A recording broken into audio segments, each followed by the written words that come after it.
Yan si Ana. Bunso sa pamilya. Lahat ng gusto niyan, nakukuha niya. Siyempre, bata eh. Kailangang ibigay ang mga gusto niya. Mami, ano yung sabi dito? Para sabay-sabay na tayo. Anong oras na ba? Alam ko kasi uwian na. Yan si Edna. Yan na ata ang pinakamabait na asawa, nanay, at teacher ng mundo.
Para sabay-sabay na tayo.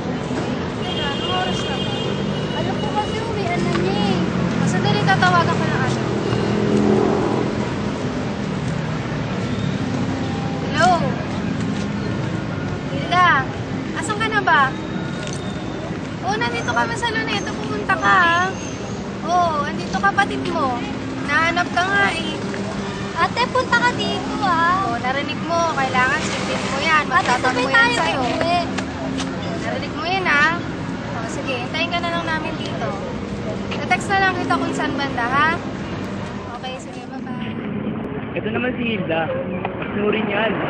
Sinabi mo uwi, uwi agad.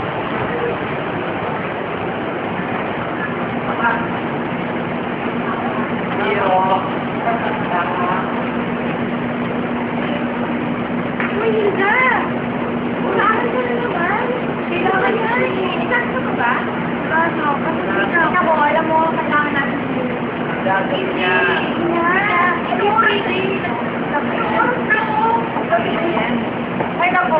Halika na. Natin ko. Hindi kasi nga. Hindi ka gawin. Hindi na nga. Sana naman. Naku. Hindi na nga. Bye-bye.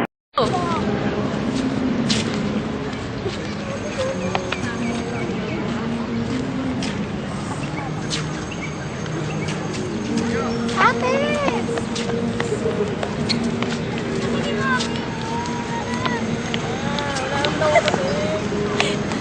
Mami, si ate oh. Kumain ka muna.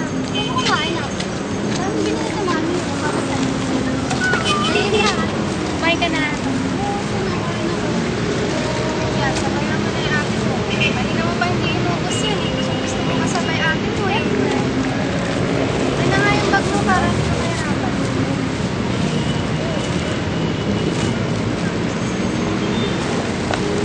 Sarap ate.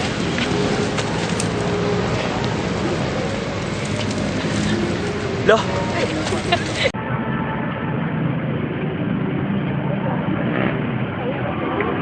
Kaya ako dahil sa pamilya ko.